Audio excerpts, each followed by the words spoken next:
Bueno, entonces, en este caso, la plantación que tenemos atrás, también como ven tienen carteles, es un ensayo de poda, es exclusivamente con distintos esquemas de poda. O sea, el resto de manejo, al igual que yo decía digamos, en aquella parte del monte, ese es el mismo. El raleo, todo igual, y lo único que se evaluó como diferentes tratamientos son distintos esquemas de poda. Entonces, si vamos a la página 21 del repartido, ahí vemos que obviamente la plantación es de la misma época que lo que les mostraba recién, también con un inicio de poda a los 15 meses, en el año 2002. La misma fuente de semilla, bueno, la parcela es muy similar, una población de árboles por hectárea también muy parecida, o sea, cerca de 850 árboles por hectárea. El raleo en todos casos fue el mismo, como ven ahí, se bajó una densidad inicial de 660 y en los 8 años más o menos se dejaron 320 árboles por hectárea. Y en la tabla 1 es donde se describen los distintos esquemas de poda que se evaluaron.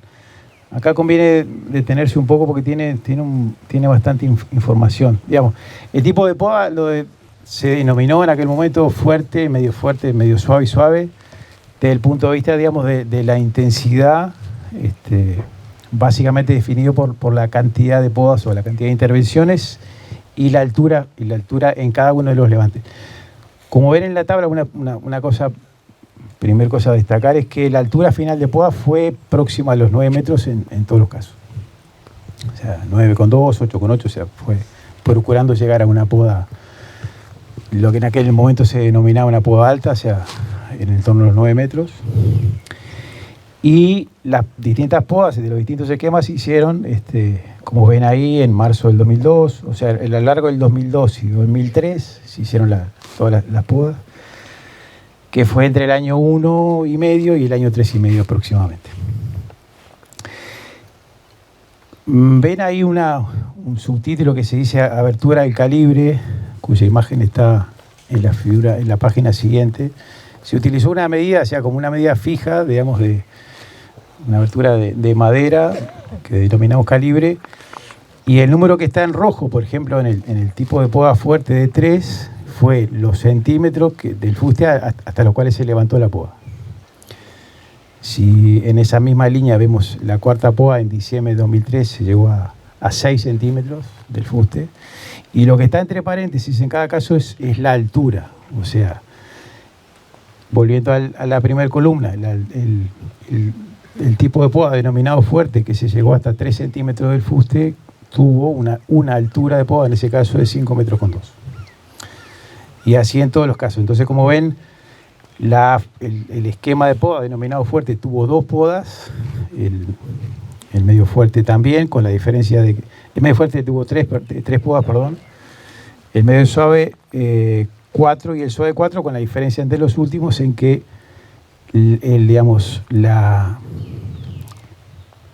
cuanto más suave era el esquema, más abajo en la altura del fuste y por lo tanto con mayor diámetro.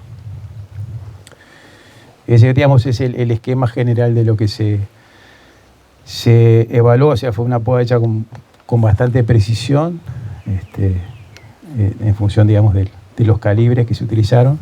Y como yo le decía,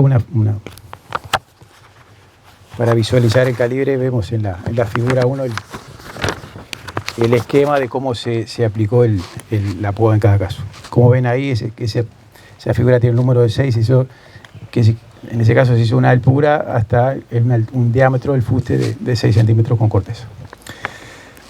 Bueno, la figura 2 es una descripción de las 16 parcelas,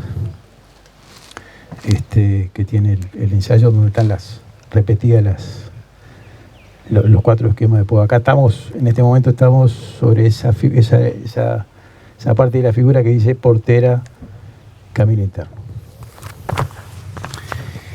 En la página 23, ven ahí, digamos, de nuevo los distintos, esto también para describir un poco los distintos esquemas de poda, donde se muestra en las edades en que se hicieron las podas, o sea, algo más del año hasta los 3 años y medio es la última.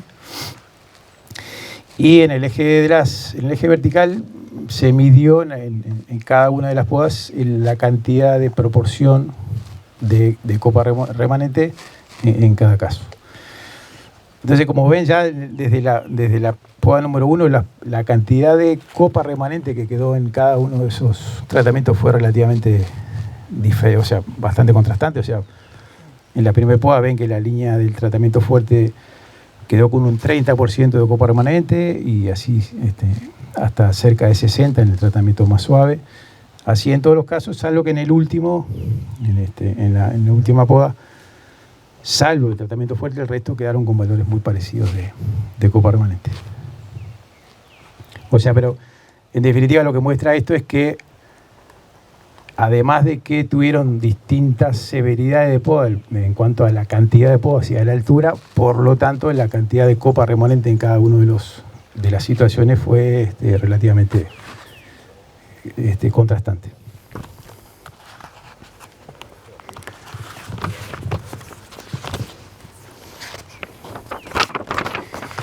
La figura de la página 24 es una representación esquemática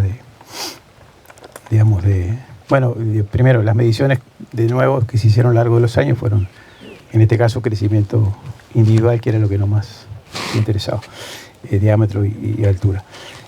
Y también, como voy a comentar al final, volumen del cilindro nudoso y volumen de clear más oclusión. Pero bueno, en definitiva, la figura 4 que ven ahí muestra cómo, estos son obviamente figuras teóricas, ¿no? Porque no hicimos una medición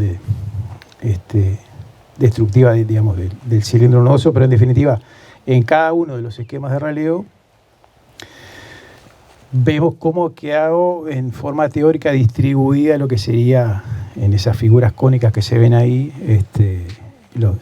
la proporción central, que es la figura que está señalada en negro, de cómo quedó en teoría el cilindro nudoso. Esto interesa comentarlo porque al final, en función de estos valores que están acá, fue que calculamos el volumen total podado y el volumen del cilindro nudoso para tener una relación en todos los casos, de cómo era esa proporción de la madera podada versus el crecimiento final.